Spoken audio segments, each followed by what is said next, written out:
Hey guys, Kelade here. So Castle Nathria is right around the corner, and with that, let's jump into my Fear Warrior gear guide for the raid. I am going to focus mainly on just the gear from the raid itself, because with the changes that Blizzard has made to Mythic Plus loot, how even just the end dungeons for 15s and above are going to be less eye level than the heroic raid. At least for like best in slot gear, most likely it's just going to be things coming from the raid itself. And on top of that, Blizzard has also made a shift in the strength of our primary stats. So they're worth more value and more DPS than they were in previous expansions.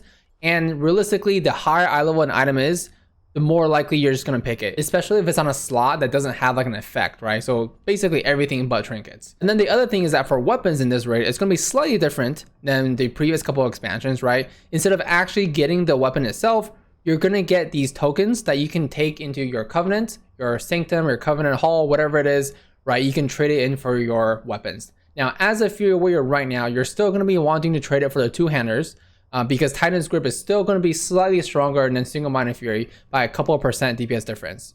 So realistically, you're going to be picking this. And of course, just like the previous raids from the last few expansions, the last couple of bosses, so Stone Legion in general, and Sire Denathrius has higher eye level loot than the rest of the raid. So for example, the Nareth on Mythic drops 233 eye level loot, right? Council of Blood, which is not one of the last two bosses, drops 226 eye level loot. So just from that alone, when you compare the two different spheres and tokens you want, as a warrior, you're gonna want the token from the Denathrius himself, right? The last boss of the raid. Not only is the weapon just higher eye level when you're gonna trade this in, on top of that, the stats on it are also better. This weapon, I think, has Haste Mastery as the stats that you get. And Haste right now is the strongest stat that we have as a Fury Warrior. While the other one has like Crit Burst, right? So the other two stats. So that's why you really want the weapons from Denathrius. Realistically, you want the heroic ones, right? Because you're not going to be getting the mythic ones for a while. And once you get the mythic ones, I mean, you've already cleared the mythic raid, right? So your goal is kind of accomplished there at that point. But that's kind of like an intro into everything that we've done. So what I did is I took all of the items in the raid, plopped it in here, right? Did a sim of it. So for example, all the drops from Nathria were combined together, placed into the sims, and here is how they kind of pan out. Now, there's a couple different sims that I've done. But here is the actual list, right? So realistically, when you're looking at the gear that comes from the raid in this table, everything that's in column B versus D, like B is like what came out as the absolute best. So when you're playing, you just want to get all these items, right? Now, as you guys can notice, Deathmaker Legendary was used here in the Lake slot. That is currently the best Legendary for Fury Warriors. My suggestion is still to craft this in Mythic Week, just in case there's additional tuning changes. But so you guys know, that is a legendary that's being used in these sims. On top of that, when you consider all of the gear outside of the trinkets, so everything from like the ring all the way above into the weapons, I mean, so when you take the weapon tokens, I think right now there's like 3 different weapons you can pick, but they're basically all do the same DPS. As long as you're picking a two-handed weapon that's strength, it's the same thing. All of these items don't have that much difference. Like when you consider the second choice and the third choice in that slot from the raid, because of the value of primary stats and how king it is and kind of how much weaker secondary stats are, when you don't consider the trinkets and you only sim all the other pieces in the raid and you sim all of them, from the best combination to the worst combination, there's only 20 DPS variance, which is not a lot. And if you guys can see, you can click that link, right? Go to the raid bots link. You know, if you're watching this video a few months down the line, this link might not work, but just know that, yes, like the pieces in here don't vary that much. The biggest variance is going to be the trinkets, right? And right now, the best trinkets are the Dreadfire Vessel from Sir Denathrius, and then the Macombre Sheet Music from Council of Blood. Right now, the way that the sims use it, that it wins out on, is that it just uses Dreadfire Vessel first as a priority, and then 20 seconds later, it's going to use the Sheet Music as the next trinket, and then you just get the haste. Now, if you don't want the Sheet Music, and I think potentially, depending on exactly how this trinket gets used, like, I don't currently know how it is. Right now it places like 4 things and you have to like collect them and get the haste buff, right? Problem is, if that actually causes you like a less uptime, like if the answers aren't always spawned next to you in melee, if that's actually an issue, the Stone Legion Heraldry from the Stone Legion Generals is going to be the next alternative if you don't want to use this trinket.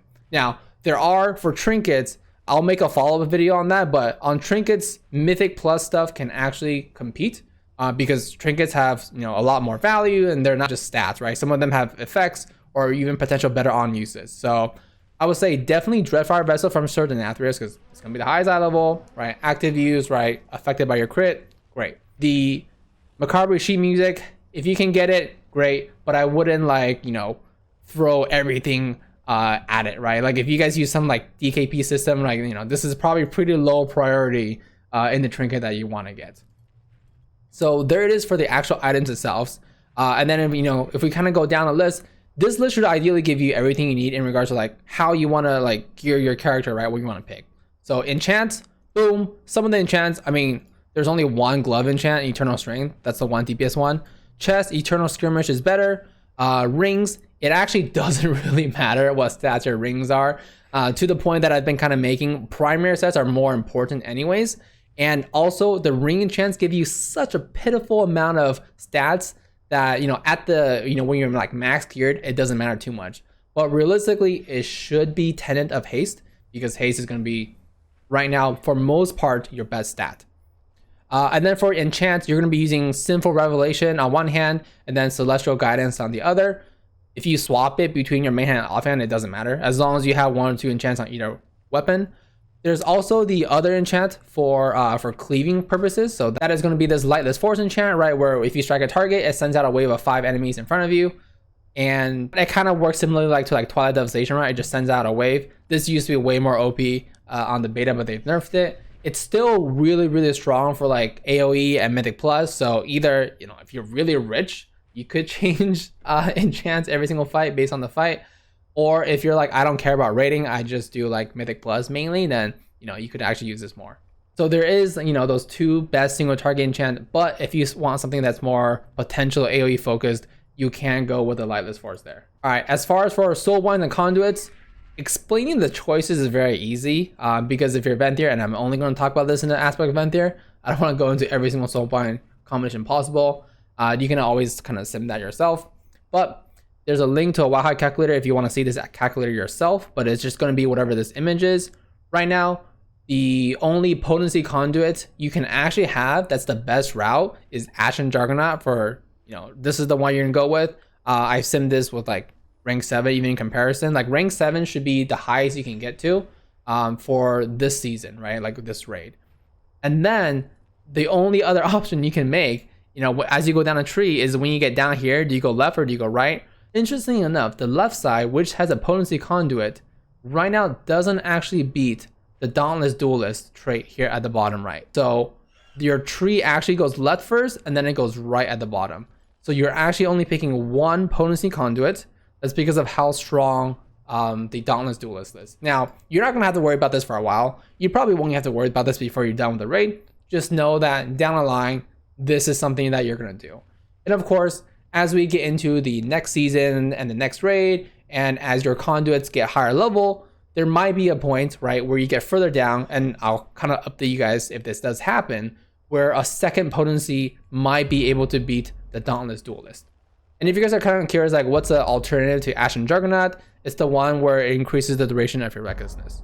Right, that's like the second winner, but realistically, since you only have 1 potency conduit with this, that's what you pick. All right, consumables.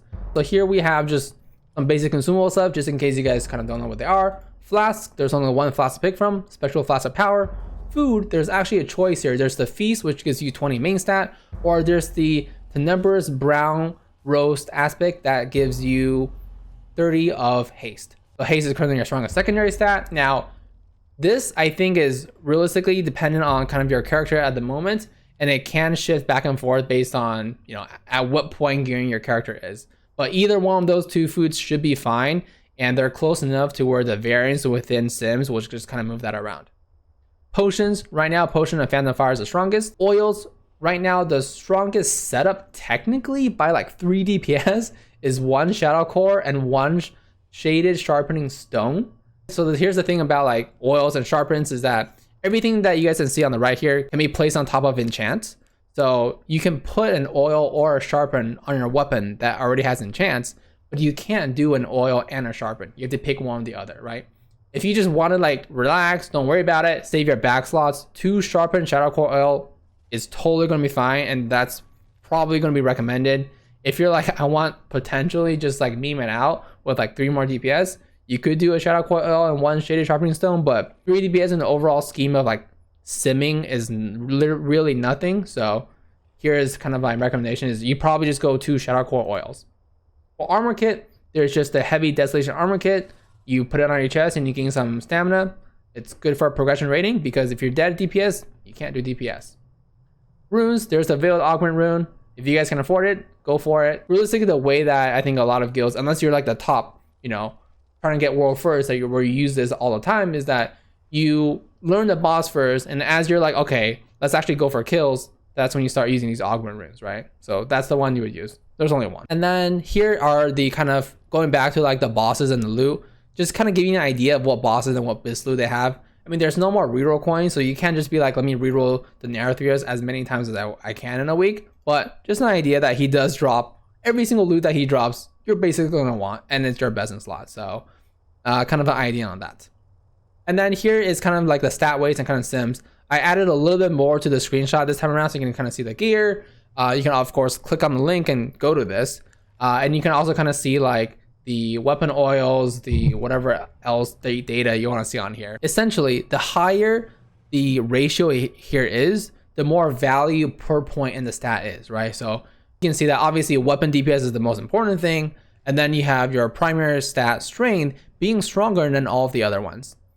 Now, the other thing, however, to note is that secondary stat scaling is going to be a thing in this expansion. Now, you shouldn't be hitting that point until you get into the very, very like end of the expansion and you are actually wearing like all of the mythic loot gear that I have simmed here, right? So if you put on all of the gear that I have right now, you are actually going to be very, very close to 30% haste. Now, the reason why 30% matters at all for secondary stats is that currently in Shadowlands, when you hit 30% of any secondary stats, any additional stat is going to incur diminishing returns in their value. Just know that this has changed, right? This used to be 25%, but right before Shadowlands launch, or maybe not right before, but like a month before Shadowlands launched, Blizzard changed this. I think because they realized, wait, our diminishing return starts way too early. So now it's from 0 to 30% of a stat, right? There's no diminishing returns, but from 30% onwards, there is. And right now for haste, it is possible once you get all of the gear to hit 30% haste. At that point, haste basically becomes almost the same value, just like 0.01, slightly worse than the other 3 stat weights. But realistically, until you get to that point, haste is still the strongest. And even when you do reach it, it's kind of even with the other secondary stats. So just kind of some food for thought there, right? Like once you hit at this current like gear level, right? Once you do get that much haste, then, for stuff like food and enchanting, kind of think about using other things, especially for food, for example. If you're at that point, then you can start using the kind of the feasts, right? So you can get the strength bonuses, but you're not going to be there for a very, very long time, right? So just to make that very clear. As far as for like initial gearing and all that stuff, until you get like full mythic gear, you're not going to be able to hit that level. Or you shouldn't be able to unless there's like some weird shenanigans you can do with like some haste trinkets or with some weird like PvP gear that has like a buttload of haste or even some mythic plus loot. So keep that in mind. That's something that we'll have to worry about down the line. But for this raid, for this patch, for this season, it shouldn't come up as too big of a deal. Hopefully this kind of gives you guys an insight into what gear and kind of what stats and kind of what you guys should be going for, right? Take this list when you guys are going through the raid. Always be checking, if you want to make sure that you're in for a fight or you want to pay attention, whatever it is, right? This should be the best loot that can come for Fear Worst in the raid. And then the plan is also for me to follow with a more inclusive, like just trinkets stuff, because the rest of the gear, like your shoulders, your chest, your cloak, whatever, for Mythic Plus and PvP, doesn't really matter too much. It's really just the trinkets, I think, that can actually like slot in here and actually compete with some of these other ones. But as always, thanks for checking out the video, guys. Feel free to subscribe to see more. See ya.